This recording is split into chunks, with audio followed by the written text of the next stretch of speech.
અવરોધનું સંયોજન જ્યારે બે કે બે કરતાં વધારે અવરોધ ભેગા કરવામાં આવે પરિપથની અંદર તો એને અવરોધનું સંયોજન કહેવાય. અને અવરોધનું સંયોજન જુદી જુદી રીતે થાય છે. એની બે રીત છે, શ્રેણી જોડાણ અને સમાંતર જોડાણ. તમને પ્રશ્ન એવી રીતના પૂછવામાં આવે કે અવરોધના શ્રેણી જોડાણનો સમતુલ્ય અવરોધ શોધો, સમાંતર જોડાણનો સમતુલ્ય અવરોધ શોધો, બરાબર. અથવા એક સાથે પૂછે કે અવરોધનું શ્રેણી અને સમાંતર જોડાણ સમજાવો. એટલે જ્યારે અવરોધને શ્રેણી અને સમાંતરમાં જોડવામાં આવે ત્યારે એનો સમતુલ્ય અવરોધ એટલે એ જોડાણનો અવરોધ.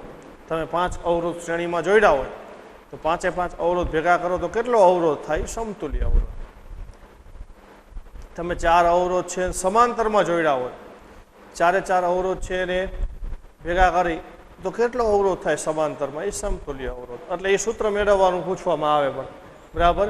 એટલે અવરોધનું બે રીતના જોડાણ આવે છે, જેને સંયોજન કહેવાય, શ્રેણી જોડાણ અને સમાંતર જોડાણ.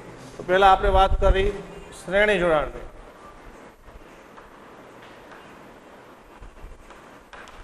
અવરોધનું શ્રેણી જોડાણ. અવરોધનું શ્રેણી જોડાણ. શ્રેણીમાં અવરોધનું જોડાણ ક્યારે કહેવામાં આવે છે? ક્યારે અવરોધ છે એ શ્રેણીમાં જોડાયેલા છે એ ગણવામાં આવે, બરાબર. તો જ્યારે બે કે બે કરતાં વધારે અવરોધ હોય એની જ વાત આપણે કરી છે. અવરોધને આવી રીતના એક પછી એક આમ જોડવામાં આવે.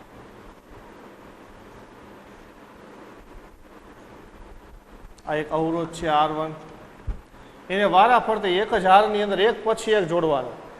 આ અવરોધ R1 છે એનો પહેલો છેડો, આ બીજો છેડો, એનો બીજો છેડો છે એ બીજા અવરોધ સાથે જોડી દીધો, બીજા અવરોધનો બીજો છેડો ત્રીજા અવરોધ સાથે જોડી દીધો, આનો બીજો છેડો ચોથા અવરોધ સાથે જોડી દીધો. આવી રીતના એક જ હારની અંદર જ્યારે અવરોધનું જોડાણ કરવામાં આવે ત્યારે એને કહેવામાં આવે છે અવરોધનું શ્રેણી જોડાણ. આપણે બે અવરોધનું જોડાણ દર્શાવી કે બે અવરોધનું શ્રેણી જોડાણ.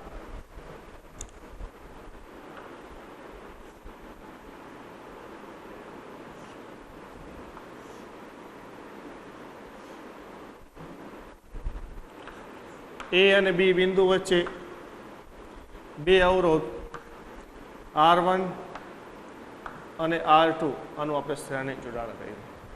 હવે જ્યારે અવરોધનું શ્રેણી જોડાણ કરવામાં આવે છે તો પરિપથમાં આપણે આ જોડાણ કરવાનું, બરાબર. એટલે પરિપથની અંદર તો વિદ્યુતનું વહન થાય એની જ વાત હોય પરિપથ.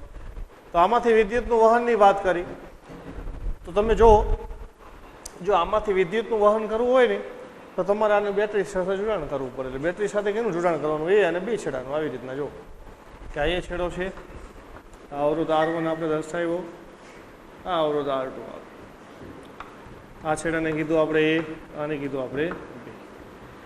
આ R1 છે, આ R2 છે. આમાંથી વિદ્યુત પ્રવાહનું વહન કરવું છે તો શું કરવું પડે? આનું બેટરી સાથે આમ જોડાણ કરી નાખો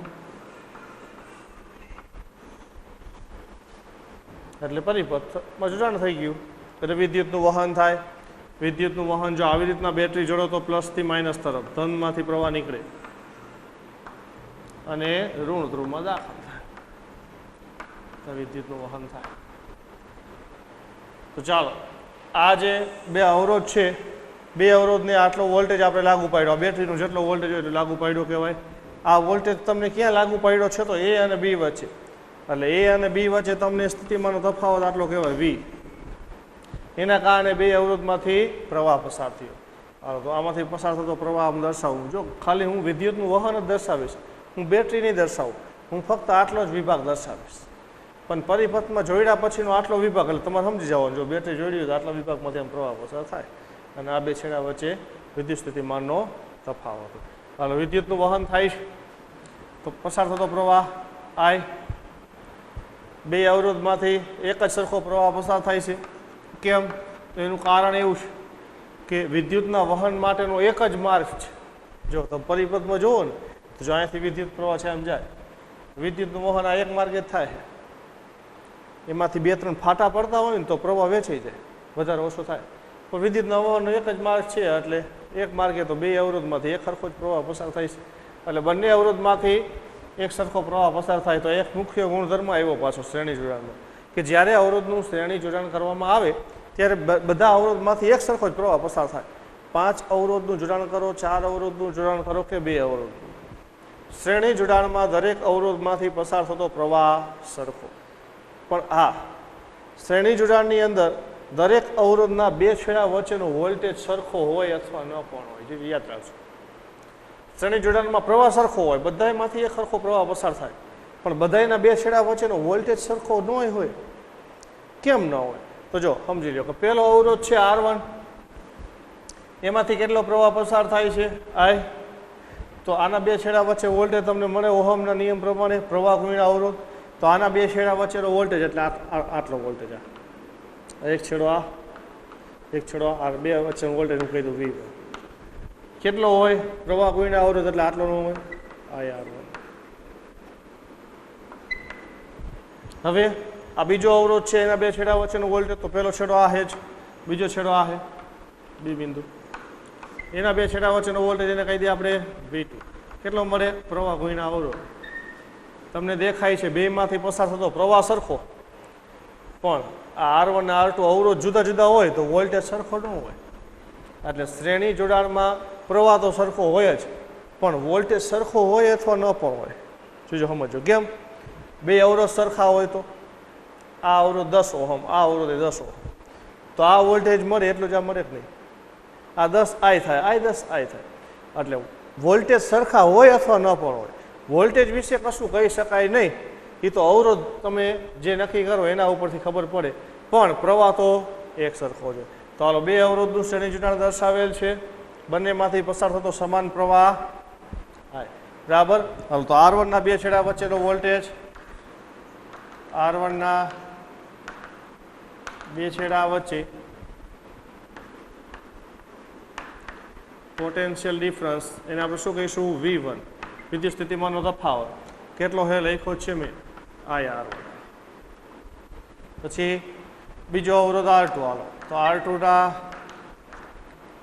2 છેડા વચ્ચે પોટેન્શિયલ ડિફરન્સ V2 બરાબર પ્રવાહ ગુણ્યા અવરોધ IR2 બરાબર. હવે તમારું શું મુખ્ય કામ હતું? તો આપણે કામ એ હતું કે આ 2 અવરોધ છે ને ભેગા કરી તો અવરોધ કેટલો થાય, એટલે આપણે સમતુલ્ય અવરોધ શોધવો છે. તો તમે શું કર્યું છે, આ 2 અવરોધનું A અને B વચ્ચે જોડાણ કર્યું છે. બરાબર. તો A અને B વચ્ચે જોડાણ કરવામાં આવે તો પહેલાં તો A અને B વચ્ચે કેટલો વોલ્ટેજ છે એ આપણે વિચારીએ.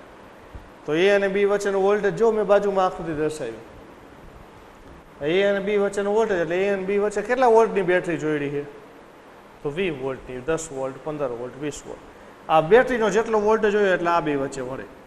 હવે સમજો, દાખલા તરીકે આ 20 વોલ્ટની બેટરી છે. હવે તમે એવું લખ્યું, જો R1 ના 2 છેડા વચ્ચે વોલ્ટેજ V1, R2 ના 2 છેડા વચ્ચે વોલ્ટેજ V2. એનો મતલબ શું થયો? વિદ્યુતનું વહન વધારે સ્થિતિમાનથી ઓછા સ્થિતિમાન તરફ થાય. એ બિંદુએ 20 વોલ્ટ હોય, અહીંયાથી જેમ જેમ તમે પસાર થાઓ ને એટલે વોલ્ટેજ વપરાતો જાય. જેવા તમે B બિંદુએ આવો એટલે વોલ્ટેજ કેટલો હતો? 20 હતો ને, તો અહીંયા 20 વોલ્ટ વપરાઈ જાય.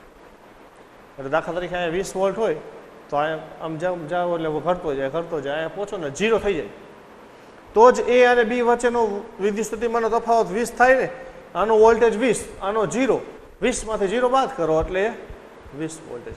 એટલે જેમ જેમ તમે પ્રવાહની દિશામાં જાઓ એમ વોલ્ટેજ ઘટતો જાય. તો R1 ના 2 છેડા વચ્ચે વોલ્ટેજ આપણે આટલામાં કંઈક લખવા V1. એનો મતલબ શું થયું કે આમાંથી પ્રવાહ પસાર થયો ને એટલે અહીંયા વોલ્ટેજ વપરાઈ ગયો. કેટલો વોલ્ટેજ વપરાણો? V1 જેટલો. પછી આમાંથી પ્રવાહ પસાર થયો એટલે અહીંયા વોલ્ટેજ વપરાણો. કેટલો વોલ્ટેજ વપરાણો? V2 જેટલો. પણ તમે વિચાર કરો કે A અને B વચ્ચે તો વિદ્યુત સ્થિતિમાનનો તફાવત કેટલો છે? 20. તો આ A થી B સુધી તમે જાઓ એટલે આ 20 વોલ્ટેજ વપરાય. એમાં જે અહીંયા વપરાણો હોય છે એટલો કે આ R2 આગળ જેટલો વપરાણો હોય. તો R1 પાસે વપરાયેલો વોલ્ટેજ આ V1 છે. દાખલા તરીકે અહીંયા 12 વોલ્ટ વપરાણો. એનાથી તમે આ છેડા આવ્યા તો કેટલો વોલ્ટેજ ઘટ્યો? 12 વોલ્ટ. આ R1 ના 2 છેડા વચ્ચે વોલ્ટેજ 12 મળ્યો એટલે 12 વોલ્ટ ઘટ્યો. તો એનો મતલબ શું થયો? એ બિંદુએ વોલ્ટેજ 20 હતો, અહીંયા પહોંચ્યા એટલે 12 વોલ્ટ ઘટ્યો. એટલે આ બિંદુએ વોલ્ટેજ 8 વોલ્ટ વધે. હવે વળી પાછા અહીંયાથી તમે અહીંયા જાઓ એટલે R2 ના બે છેડા વચ્ચે વોલ્ટેજ V2 છે એટલે બાકીનો જે 8 વોલ્ટ છે ને એ આ બે છેડા વચ્ચે મળે. એટલે આનો 20 વોલ્ટ અહીંયા 12 વોલ્ટ મળે છે, બાકીનો અહીંયા 8 વોલ્ટ મળે. એટલે આ બે વોલ્ટનો સરવાળો આના બરાબર થાય. એ અને બી વચ્ચેનો વોલ્ટેજ એટલે બે અવરોધના છેડા વચ્ચે જે વપરાયેલો વોલ્ટેજ છે એનો સરવાળો. શ્રેણી જોડાણની અંદર બે પાસે વપરાતો વોલ્ટેજ મેં તમને કીધું એક સરખો હોય અથવા જુદું. જો બે અવરોધ સરખા હોય તો એક સરખો હોય, જુદા જુદા છે એટલે જુદું જુદું વિચારો. બરાબર. તો જો એ અને બી બિંદુ વચ્ચે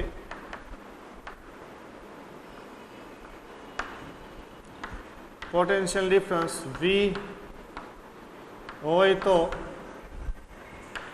V બરાબર V1 પ્લસ V2 થાય. એટલે બેટરીનો વોલ્ટેજ એટલે આ બે અવરોધ પાસે જે વપરાયેલો વોલ્ટેજ છે એનો સરવાળો થાય. તો V બરાબર V1 એટલે તો IR1, V2 એટલે IR2. બેમાં I સામાન્ય તો V બરાબર I સામાન્ય કૌંસમાં R1 પ્લસ I ને આ બાજુ લઈ લીધું, આમ લખીએ કે V ના છેદમાં I બરાબર R1 પ્લસ. આને કહી દો સમીકરણ નંબર 1, જેમાં V એટલે A અને B છેડા વચ્ચેનો વોલ્ટેજ અને I એટલે A અને B જે વિભાગ છે તાર એમાંથી પસાર થતો પ્રવાહ, જે બે અવરોધ જોડ્યા છે બેમાંથી પસાર થતો પ્રવાહ. તો જો તમારે શોધવાનું છે A અને B વચ્ચેનો સમતુલ્ય અવરોધ, એટલે R1 અને R2 ને તમે A અને B વચ્ચે જોડાણ કર્યું છે, A અને B વચ્ચેનો સમતુલ્ય અવરોધ શોધવો છે. તો હાલો A અને B વચ્ચેનો સમતુલ્ય અવરોધ શોધવો હોય તો જો હું હવે એનું એક સમતુલ્ય પરિપથ દર્શાવું એટલે આપણને અંદાજ આવે કે દાખલા તરીકે આનો અવરોધ છે 10 ઓહમ, આનો અવરોધ છે 15 ઓહમ.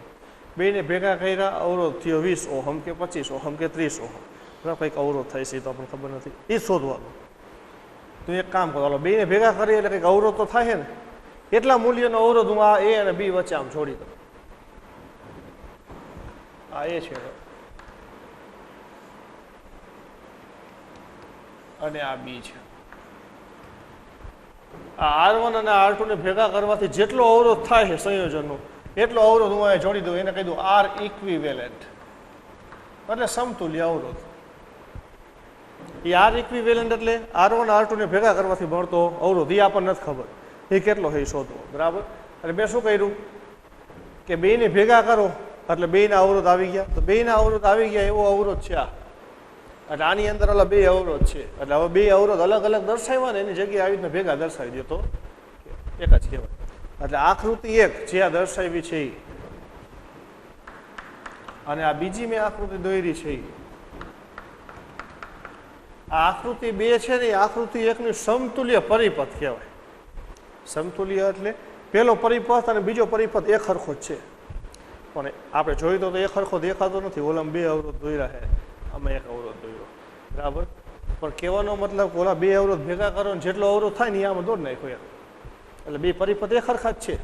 બરાબર. તો A અને B વચ્ચે વિદ્યુત સ્થિતિમાનનો તફાવત કેટલો હોય તો એ તો જેટલો હતો એટલો જોઈએ ને V. એ તો આમાં હતો કેટલો V જતો એટલો જ થાય. બરાબર. પછી આમાંથી પસાર થતો પ્રવાહ કેટલો હતો એ પ્રવાહ એટલો છે. તો આમાં બે વચ્ચે અવરોધ કેટલા હતા? અવરોધ 2 હતા. એ બેન ભેગા કરીને આપણે લખતા R ઇક્વિવેલેન્ટ. તો હું આમ લખી નાખું. જો A અને B વચ્ચેનો સમતુલ્ય અવરોધ R ઇક્વિવેલેન્ટ હોય તો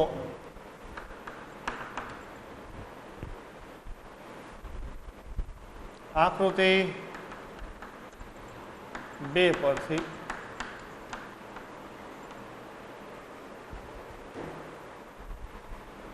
આ R ઇક્વિવેલેન્ટ એટલે A અને B વચ્ચેનો અવરોધ. હાલો, તો A અને B વચ્ચેનો અવરોધ આટલો છે, એમાંથી પસાર થતો પ્રવાહ આટલો છે, વોલ્ટેજ આટલો છે. તો આ અવરોધ એટલે પ્રવાહ, વોલ્ટેજ છેદમાં પ્રવાહ થાય કે નહીં? તમે આમ લખી આ અવરોધ છે. હાલો, આ અવરોધના બે છેડા વચ્ચેનો વોલ્ટેજ તમે લખ્યો ને V, V બરાબર આમ લખીએ કઈ પ્રવાહ ગુણ્યા અવરોધ I R ઇક્વિવેલન્ટ. V એટલે શું? આ બે છેડા વચ્ચેનો વોલ્ટેજ. પણ આ બે છેડા વચ્ચેનો એટલે આ અવરોધ વચ્ચેનો વોલ્ટેજ. આ અવરોધના બે છેડા વચ્ચેનો વોલ્ટેજ એટલે પ્રવાહ ગુણ્યા અવરોધ. મેં લખ્યું તો આમનું લખાય જો I ને આ બાજુ લઈ લ્યો તો V ના છેદમાં I બરાબર R ઇક્વિવેલન્ટ. હાલો આને કહી દો સમીકરણ નંબર 2. હવે સમીકરણ નંબર 1 જુઓ શું લખ્યું એમાં? V ના છેદમાં I બરાબર R1 પ્લસ R2. હવે સમીકરણ નંબર 2 જુઓ એ શું છે? V ના છેદમાં I બરાબર R ઇક્વિવેલન્ટ. સમીકરણ 1 અને 2 ને સરખાવતા સમીકરણ 1 અને 2 ને સરખાવતા તો શું લખશું આપણે? R ઇક્વિવેલન્ટ બરાબર R1 પ્લસ R2. એટલે R ઇક્વિવેલન્ટ એટલે શું? A અને B વચ્ચેનો અવરોધ. A અને B વચ્ચેનો અવરોધ એટલે ઓલા બેનો અવરોધ. તો બેનો કુલ અવરોધ કેટલો થાય? R1 plus R2. A અને B વચ્ચેનો સમતુલ્ય અવરોધ આ બેના અવરોધના સરવાળા જેટલો થાય છે. જે સામાન્ય સૂત્ર તમે 10માની અંદર આ આવી ગયું અત્યારે તાર્યું આપણે કે અવરોધનું જ્યારે શ્રેણી જોડાણ કરવામાં આવે ત્યારે અવરોધનું શું થાય? સરવાળો થાય. એટલે શ્રેણી જોડાણમાં અવરોધ વધે. તો આ બે અવરોધના શ્રેણી જોડાણનો સમતુલ્ય અવરોધ તમને આવવા મળ્યો. હવે બે કરતાં વધારે અવરોધનું જોડાણ કરવામાં આવે તો એના માટેનું સૂત્ર તમે આમ લખી શકો કે n અવરોધના શ્રેણી જોડાણ માટે n અવરોધના શ્રેણી જોડાણ માટે સમતુલ્ય અવરોધ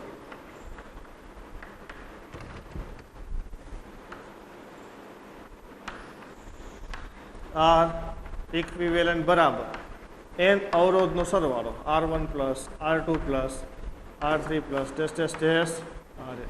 જેટલા અવરોધનું શ્રેણીમાં જોડાણ કરેલું હોય બધાના અવરોધનો સરવાળો કરો એટલે સમતુલ્ય અવરોધ મળે. કેમાં? શ્રેણી જોડાણની અંદર. આ મળ્યું તમને અવરોધનું શ્રેણી જોડાણ. જેટલા અવરોધ તમે જોડો એમના માટે બધા માટે ખાસિયત એ બધામાંથી એક સરખો જ પ્રવાહ પસાર થાય. પણ બધાના છેડા વચ્ચેનો વોલ્ટેજ એક સરખો હોય અથવા ન પણ હોય. એટલે શ્રેણી જોડાણમાં પ્રવાહ સરખો હોય કારણ કે વિદ્યુતનું વહનનો એક જ પદ છે. બરાબર? એટલે આવી રીતના એક સંયોજનની વાત કરી. અવરોધનું શ્રેણી જોડાણ. શ્રેણી જોડાણની અંદર અવરોધનો સરવાળો થાય એટલે અવરોધ વધશે. હવે આપણે વાત કરી સમાંતર જોડાણ એટલે બીજું જોડાણ. બરાબર?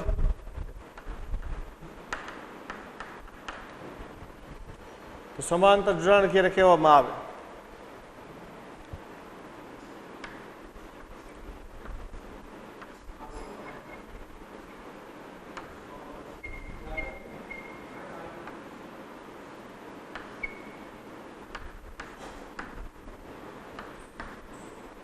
A અને B વચ્ચે બે અવરોધનું જ્યારે આવું જોડાણ કરવામાં આવે છે. બે અવરોધ જે આપણે શ્રેણીમાં લીધા હતા એ જ અવરોધ. તો આવા જોડાણને કહેવામાં આવે છે સમાંતર જોડાણ. પરિપથની અંદર આપણે અવરોધનું જોડાણ કરવાનું છે. એટલે હું પરિપથ સાથે જોડાણ દર્શાવું એટલે ખબર પડે બેટરી સાથેનું જોડાણ.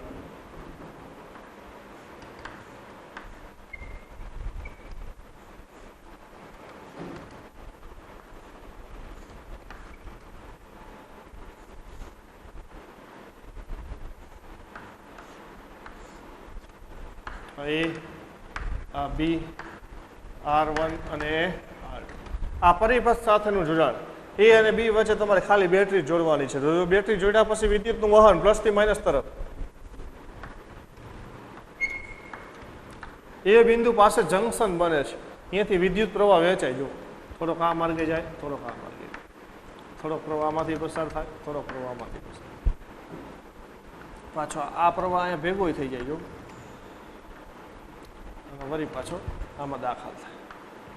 જેટલો પ્રવાહમાંથી બહાર નીકળ્યો એટલો જ પ્રવાહ પાછો દાખલ થઈ જાય. હા, તો આમાંથી બહાર નીકળતો પ્રવાહ સમજી લો I છે. તો આ બિંદુઓથી પ્રવાહ વેચી જાય. બેમાંથી એક સરખો પ્રવાહ પસાર નહીં થાય. સમાંતર શ્રેણીનો આ તફાવત સમજી લો. પહેલા અવરોધમાંથી પસાર થતો પ્રવાહ I1 છે, તો બીજામાંથી પસાર થતો પ્રવાહ I2. વળી આ બે અહીંયા ભેગા થઈ જાય છે એટલે આમ થાય I1 પ્લસ I2. વળી હતા I ની I. જો આ પ્રવાહ આઈ હતો એનું જ વિભાજન થયું, ફરી પાછો અહીં ભેગો થયો. એટલે આવી રીતના જ્યારે અવરોધનું જોડાણ કરવામાં આવે ત્યારે અવરોધનું સમાંતર જોડાણ કહેવાય. તો તમને પહેલી જ વસ્તુ ખબર પડી કે સમાંતર જોડાણ કરવામાં આવે છે ત્યારે દરેક અવરોધમાંથી પસાર થતો પ્રવાહ એક સરખો નથી, જુદો જુદો છે. એટલે એનું કારણ એ છે કે વિદ્યુત વહન માટેના બે માર્ગ છે. જો આ તો બે અવરોધનું જોડાણ કર્યું એટલે બે માર્ગ છે. 3 અવરોધનું જોડાણ કરો તો 3 માર્ગ હોય, 5 અવરોધનું જોડાણ કરો તો 5 માર્ગ. સમાંતર જોડાણમાં વિદ્યુત વહન માટેના માર્ગ વધારે હોય, એક કરતાં વધારે. શ્રેણીમાં જેટલા અવરોધ જોડો બધા માટે એક જ માર્ગ હોય, એટલે બધા માટે પ્રવાહ છે. પણ બીજી ખાસિયત એ કે આ સમજી લ્યો કે આમાંથી પ્રવાહ આઈ દાખલ થાય છે, અહીંયાથી વેચાઈ જાય, આમાંથી પસાર થતો પ્રવાહ I1, આમાંથી પસાર થતો પ્રવાહ I2, બંને પ્રવાહ પાછા અહીંયા ભેગા થઈ જાય એટલે વળી પાછો પ્રવાહ I. હાલો, એ અને બી વચ્ચે વિદ્યુત સ્થિતિમાનનો તફાવત કેટલો? તો બેટરીના વોલ્ટેજ જેટલો V. એટલે આ બે છેડા વચ્ચે વોલ્ટેજ આટલો જોઈએ.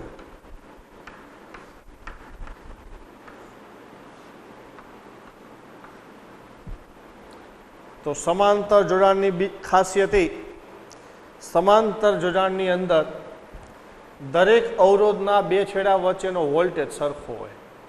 હવે કઈ રીતના તમે જુઓ તો ખબર પડે. જો R1 ના બે છેડા વચ્ચેનો વોલ્ટેજ, તો R1 નો એક છેડો ક્યાં છે? બીજો છેડો અહીંયા.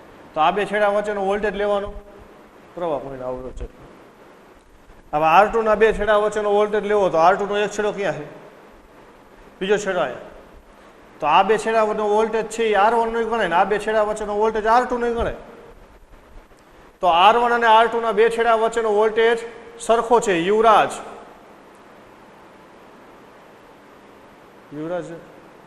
છે ને નામ એનું? યુવરાજને બોલાવો તો. હાલો ભાઈ યુવરાજભાઈ, અહીંયા ધ્યાન રાખો, વાતો કરો માં. અહીંયા દેખાય જ છે, તમે વાતો કરો એ ખબર પડી જાય. R1 અને R2 ના બે છેડા વચ્ચેનો વોલ્ટેજ એટલે શું? તો R1 નો એક છેડો ક્યાં છે? આ બિંદુએ. બીજો છેડો આ બિંદુએ છે. આ બે છેડા વચ્ચેનો વોલ્ટેજ જે હોય એ R1 નો વોલ્ટેજ થાય. R2 ના બે છેડા વચ્ચેનો વોલ્ટેજ લેવો છે તો R2 નો એક છેડો ક્યાં? આ બિંદુએ. બીજો છેડો આ બિંદુએ. એટલે સમાંતર જોડાણની લાક્ષણિકતા એવી થાય કે સમાંતર જોડાણની અંદર બે છેડા વચ્ચેનો વોલ્ટેજ સરખો હોય. દરેક અવરોધના બે છેડા વચ્ચેનો વોલ્ટેજ સરખો. તો કેટલો? તો A અને B વચ્ચે જેટલો વોલ્ટેજ છે ને એટલો.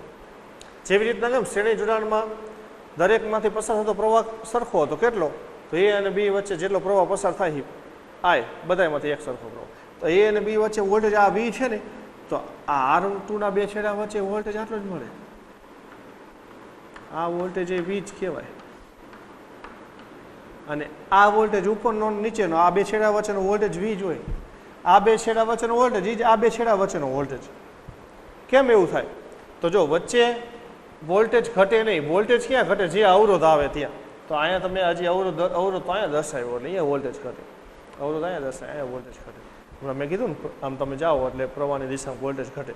દાખલા તરીકે આ બે છેડા વચ્ચે 20 વોલ્ટેજ છે, બરાબર? તો અહીંયા પ્લસ 20 વોલ્ટ હોય, અહીંયા 0 હોય. હવે અહીંયાથી તમે ગતિ કરતા કરતા આમ જાઓ, અવરોધ આવે એટલે વોલ્ટેજ ઘટે. તો સમજી લો આમાં કેટલો વોલ્ટેજ ઘટશે? તો એના બે છેડા વચ્ચે વોલ્ટેજ કેટલો છે? 20. તો તમે અહીંયાથી ત્યાં અહીંયા આવો ને તો 20 વોલ્ટેજ ઘટે. એટલે અહીંયા તો 20 વોલ્ટ હોય, ગતિ કરીને તમે આ બે આવો 0 થઈ જાય. આમ આવો તો આના બે છેડા વચ્ચે વોલ્ટેજ કેટલો? તો એને 20 છે. તો અહીંયાથી ગતિ કરીને તમે આ માર્ગે આવો ને તોય વોલ્ટેજ 20 જ ઘટે. એટલે સમાંતર જોડાણમાં બધા અવરોધના છેડા વચ્ચેનો વોલ્ટેજમાં ઘટાડો કેવો મળશે? એક સરખો મળશે. તો આકૃતિ 1 ની અંદર બે અવરોધનું સમાંતર જોડાણ દર્શાવ્યું છે. A અને B વચ્ચે બે અવરોધનું સમાંતર જોડાણ, બરાબર? હાલો, R1 માંથી પસાર થતો પ્રવાહ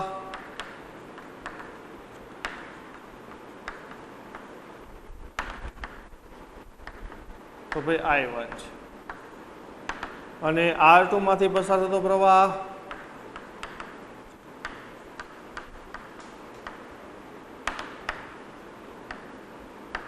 I2 છે. તો કુલ પ્રવાહ I બરાબર I1 પ્લસ I2. આને કહી દો સમીકરણ નંબર 1. હાલો હવે જો ચાલો R1 ના બે છેડા વચ્ચેનો વોલ્ટેજ આમ થાય ને R1 ના બે છેડા વચ્ચેનો પોટેન્શિયલ ડિફરન્સ V બરાબર શું લખશું એમાંથી પસાર થતો પ્રવાહ I1 R1 તો આમનું લખીએ કાંઈ V બરાબર I1 R1 તો I1 બરાબર શું લખ્યું આમનું લખ્યું V ના છેદમાં R1 બરાબર I1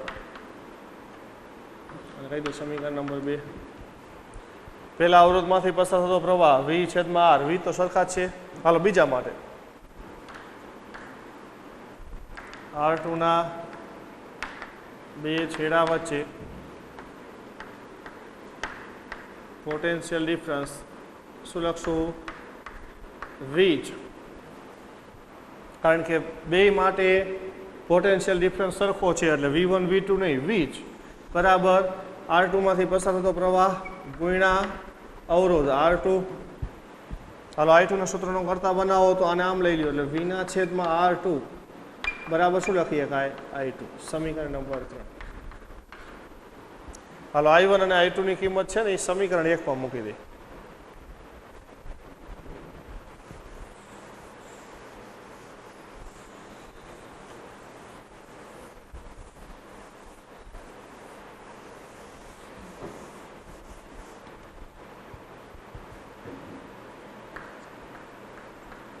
સમીકરણ 2 અને 3 ની કિંમત સમીકરણ 1 માં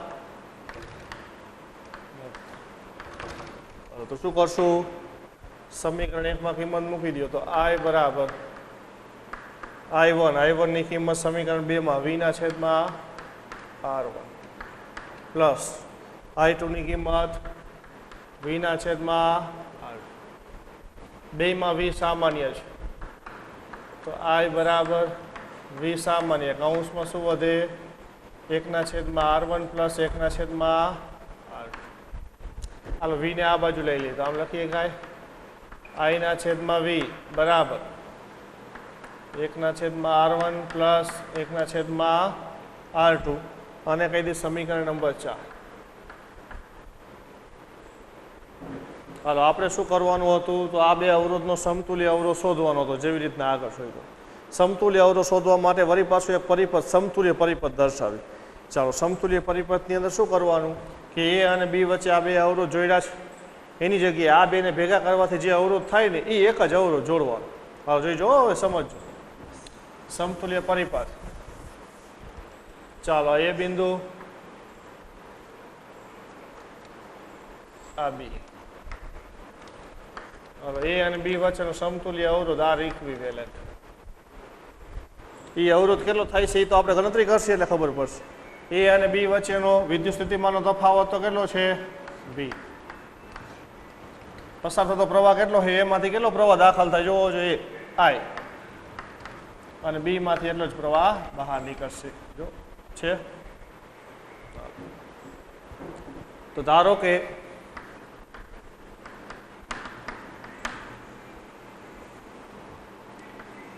R1 અને R2 ના સમાંતર જોડાણનો સમતુલ્ય અવરોધ R ઇક્વિવેલન્ટ છે. તો આકૃતિ 1 ની સમતુલ્ય પરિપથ આકૃતિ 2 પરથી આકૃતિ 1 ના સમતુલ્ય પરિપથ આકૃતિ 2 પરથી હાલ આકૃતિ 2 ની અંદર A અને B વચ્ચેથી પસાર થતો પ્રવાહ આપ્યો છે વોલ્ટેજ તમને આપ્યો અવરોધ આપ્યો તો તમે આની અંદર લખી શકો કે આ R ઇક્વિવેલન્ટ આના બે છેડા વચ્ચેનો વોલ્ટેજ V બરાબર આમનો લખાય I ગુણ્યા આર ઇક્વિવેલન્ટ. આ આર ઇક્વિવેલન્ટના બે છેડા વચ્ચેનો વોલ્ટેજ V. એ વોલ્ટેજ કેટલો હોય એમાંથી પસાર થતો પ્રવાહ ગુણ્યા અવરોધ જેટલો હોય બરાબર. હાલો હવે જો આ જે સૂત્ર છે ને હું આને આમ લખી નાખું. આ આર ઇક્વિવેલન્ટ છે ને આમ લઈ લઉં એટલે આમ લખીએ કે V ને આમ જાવ આમ લખીએ કે અહીંના છે. જો શું કર્યું મેં આ આર ઇક્વિવેલન્ટ ને આ બાજુ લીધા એટલે છેદમાં આવી જાય. આ V ને આ બાજુ જવા દીધા એટલે આ બાજુ છેદમાં વહી જાય એટલે આના છેદમાં V અને આ બાજુ કંઈ નથી એટલે એકના છેદમાં આર ઇક્વિવેલન્ટ. આને કહી દો સમીકરણ નંબર 5. હવે સમીકરણ નંબર 4 અને 5 જુઓ. આ બે અવરોધ જોઈ હતા તેનું સમીકરણ નંબર 4 અને એ બેન ભેગા કરી નાખ્યા અને જે બીજી આકૃતિ સમતુલ્ય પરિપથ છે એના ઉપર સમીકરણ નંબર 5 એટલે બેને ભેગા કર્યા પછી અવરોધ આ થઈ ગયો એટલે આ બેને અલગ અલગ જોઈ રહ્યા કરતાં એક અવરોધ આર ઇક્વિવેલન્ટ જોડી નાખ્યો તો એના જેવું જ પરિપથમાં પરિણામ મળે બરાબર. તો 4 અને 5 ને સરખાવો તો આઈના છેદમાં V આઈના છેદમાં V તો આ પદ છે એના બરાબર આ પદ થાય તો આપણે લખીએ કે સમીકરણ 4 અને 5 પરથી શું લખશું તો એકના છેદમાં આર ઇક્વિવેલન્ટ બરાબર એકના છેદમાં R1 પ્લસ એકના છેદમાં R2 એટલે સમાંતર જોડાણનું સમતુલ્ય અવરોધ શોધવાનું સૂત્ર આવું છે. સમતુલ્ય અવરોધ આર ઇક્વિવેલન્ટ છે આ તો સૂત્ર છે. વાસ્તવમાં તમારે આ અવરોધ શોધવાનો એ અવરોધ છે કેટલો મળે તો જો આનું સાદરૂપ આપીએ આપણે આવું થાય 1/r ઇક્વિવેલન્ટ બરાબર. હવે લસા લઈ લ્યો R1 R2 ક્રોસ ગુણાકાર R2 R1 તો શું થાય R2 પ્લસ R1. બીજો સમજો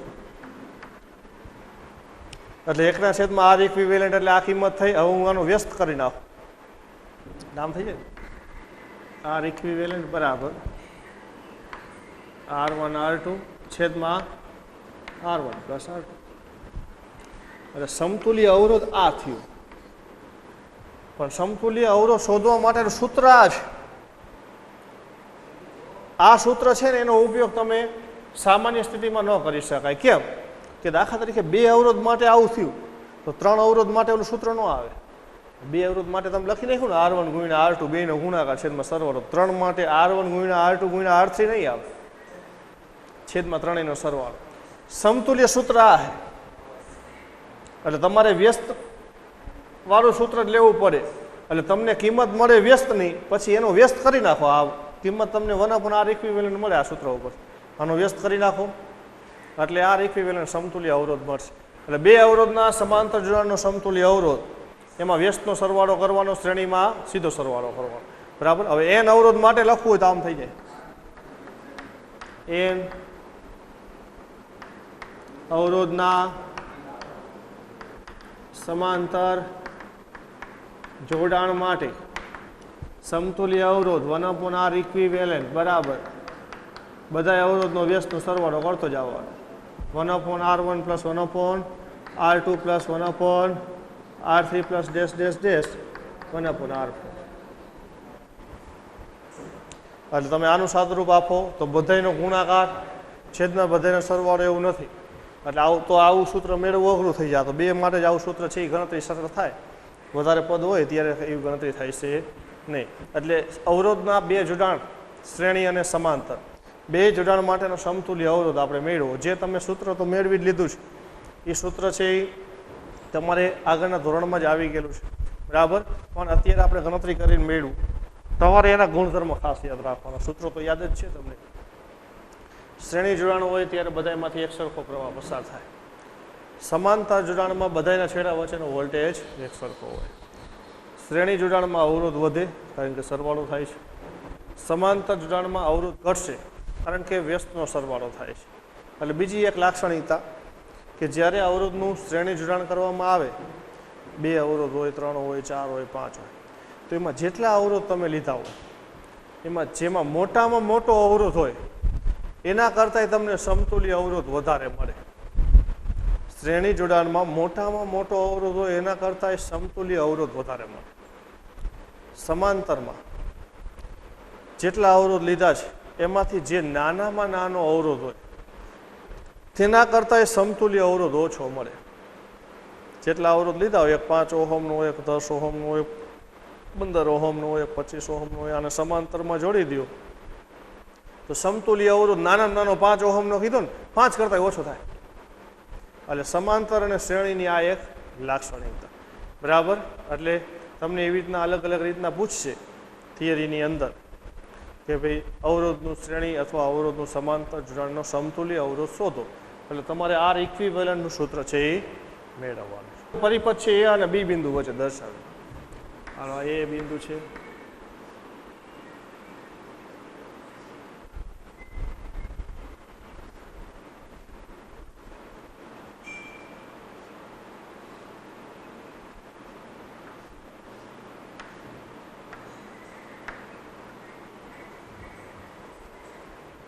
તમને એક મિશ્ર જોડાણ આપ્યો છે એની જ ગણતરી કરીએ આપણે.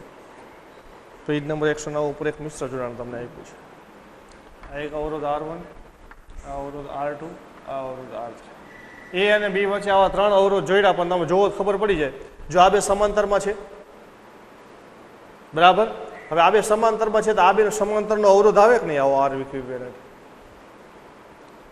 એ આર ઇક્વિવેલન્ટ જેટલો આવે એટલો અવરોધ હું એક જોડી દઉં તો એક જ અહીંયા જોડું તો આવી રીતના જોડ્યો તો તો શું થાય? તો આ એક અવરોધ આર ઇક્વિવેલન્ટ અને આ એક અવરોધ, આ બે એક હારમાં શ્રેણીમાં થઈ જાય કે નહીં? તો તમારો પરિપથ છે ને એમાં શ્રેણી અને સમાંતર બે જોડાણ છે. હાલો, હવે આપણે એ અને બી વચ્ચેનો સમતુલ્ય અવરોધ શોધવો હોય તો હવે તો આપણી પાસે સૂત્ર છે, એટલે એ સૂત્ર પ્રમાણે હાલવાનું. હવે ગણતરી કરવાની બહુ જરૂર નથી. બરાબર. એ અને બી વચ્ચે વોલ્ટેજ તો V જ છે અને પસાર થતો પ્રવાહ એમાંથી આઈ પ્રવાહ દાખલ થાય અને આમાંથી આઈ પ્રવાહ બહાર નીકળે. તો આમાંથી પસાર થતો પ્રવાહ આઈ. હાલો, અહીંયાથી પ્રવાહ વેચાઈ જાય છે. જો આમાંથી પસાર થતો પ્રવાહ આવશે તો એને હું કહી દઉં I2 અને કહી દઈ I3. પછી વળી પાછો દાખલ થતો પ્રવાહ આઈ. એટલે આવું થાય. આ બેનો સરવાળો આ જે આ પ્રવાહ વેચાણો R1, R2, R3માં એ કેટલો? તો આઈમાંથી પ્રવાહ છે એનું 10 એમ્પિયર પ્રવાહ આવતો હોય, 3 એમ્પિયર પ્રવાહ આમ ગયો તો 7 એમ્પિયર પ્રવાહ આ બાજુ ગયો, વળી પાછો એને ભેગો થઈ જાય અને પાછો 10 એમ્પિયર થઈ જાય, જેવી રીતના આપણે આગળ જોયું. બરાબર. તો જો આની અંદર તમારે શું કરાય, જો R2 અને R3 તો સમાંતરમાં છે ને તો એનો સમતુલ્ય અવરોધ. હાલો, R2 અને R3 ના સમાંતર જોડાણનો સમતુલ્ય અવરોધ એને લખી નાખું આર ઇક્વિવેલન્ટ. કેનો હે? બીજા અને ત્રીજાનો છે ને, એટલે આમ લખું જો 2, 3 એટલે ખબર પડે. આ સમતુલ્ય અવરોધ તો લીધો કેનો? આ ત્રણનો ભેગા કરીને ના બીજા ત્રીજાનો લીધો એટલે મેં લખ્યું આર ઇક્વિવેલન્ટ. સમતુલ્ય અવરોધ કેનો? બીજા ત્રીજાનો.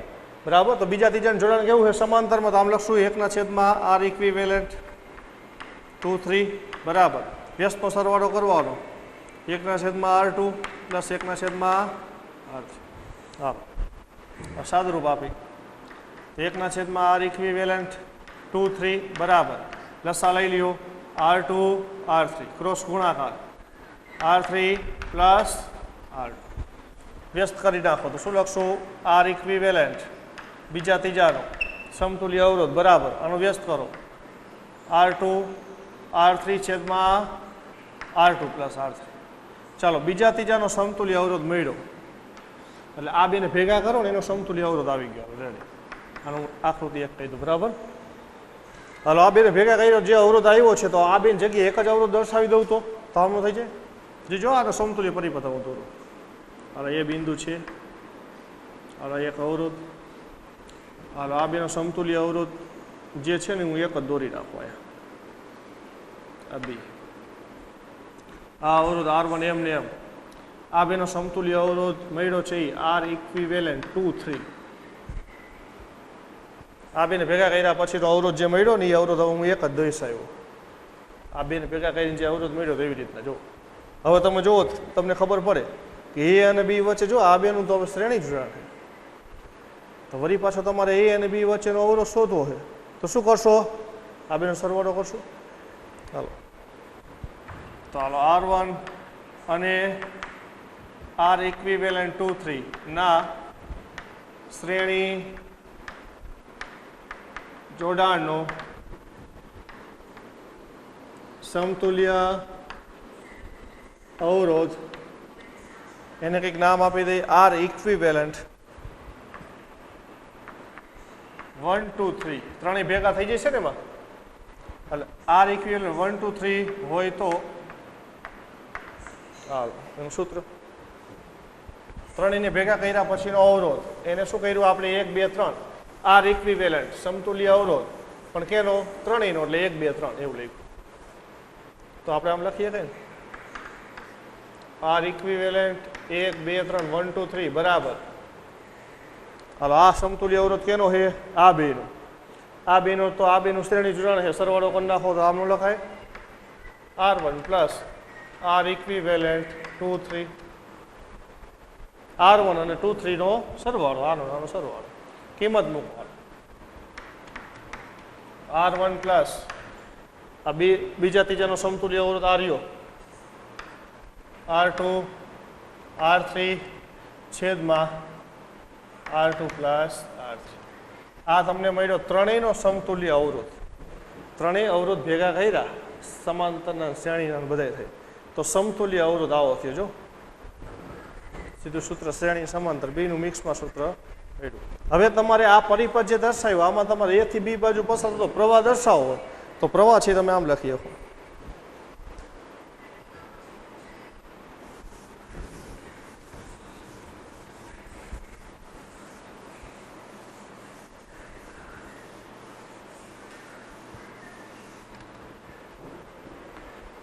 હજી આનું સાદરૂપ આપવું હોય તો આપી શકાય, આમ લખી નાખે. અહીં લસા લઈ લ્યો R2 પ્લસ R3 ક્રોસ ગુણાકાર ગુણાય છે તો R1 કૌંસમાં R2 plus R3 plus R2 R3 આવો થઈ જાય. આર ઇક્વિવેલન્ટ ત્રણેયનો સમતુલ્ય અવરોધ આવો થઈ જાય, જેને તમે એમ કહી શકો આર એ બી, એ અને બી વચ્ચેનો અવરોધ. આ ત્રણેયનો અવરોધ છે એ ક્યાંનો છે? તો એ અને બી વચ્ચેનો. તો એ અને બી માંથી પસાર થતો પ્રવાહ આપણે કેટલો કીધો? આઈ પ્રવાહ કીધો છે. આ તો આનું લખીએ કઈ એ અને બી માર્ગે વહન પામતો પ્રવાહ આઈ બરાબર લાગુ પાડેલ વોલ્ટેજ. એ અને બી વચ્ચે લાગુ પાડેલ વોલ્ટેજ તો વી છે જ, એમાંથી પસાર થતો પ્રવાહ આઈ છે.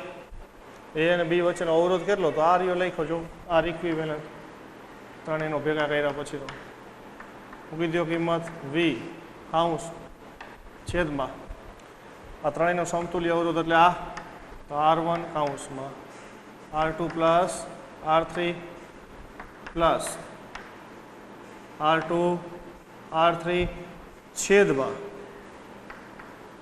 R2 પ્લસ R3 છેદનો છેદ અંશમાં જ આવવા દો તો વી કૌંસમાં R2 પ્લસ R3 છેદમાં R1 કૌંસમાં R2 plus R3 plus R2 R3. આપેલ મિશ્ર જોડાણની અંદર પરિપથમાંથી વહન પામતો પ્રવાહ એનું સૂત્ર તમને આવું મળે.